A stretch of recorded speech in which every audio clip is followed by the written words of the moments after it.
bwana Leonard twongeye kwakira muri studio za Point Media. Bahaye ikaze.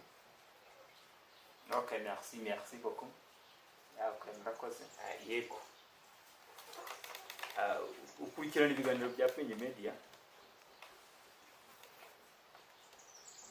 cyane n'ibiganiro nkurikirana munsi ku munsi. Bya YouTube channel ira cyane it's wonderful, it's amazing. Wabonye ari ibiganiro bishobora gufasha abantu mu buryo butandukanye. Cyane birafasha bitanga inyigisho.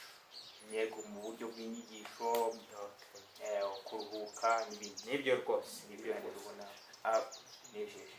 Yego dukora ibiganiro bitandukanye rero kuri Bwenge Media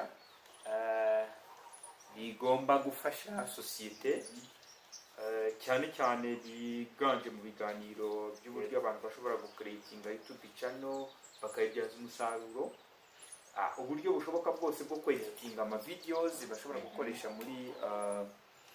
muri ya YouTube channel bamaze gucreatinga. Ibyo ni ibiganiro tugiye kujya tubagezaho ku bwinshi ku buryo muzahakura ubumenyi butandukanye. Yego ibiganiro bijyanye n'ubukungu, uburyo umuntu ashobora kwiteza imbere. Wowe rero n'abandi mudukurikira muri ab'agaciro, tubahoza ku mutima kandi ni mwebwe dukorera. Turabasaba rero ko zatubwirire n'abandi bose bajya bakurikirana ibiganiro kuri Bwenge Media, aho ushobora kuzakura ubumenyi butandukanye ushobora gutuma hari aho bava hari n'aho bagera. Turagushimira rero kwitabira ubutumire bwacu. Turabikora rero kuri Bwenge Media ku birambuye cyangwa se ku makuru arambuye. Merci beaucoup. Ciao.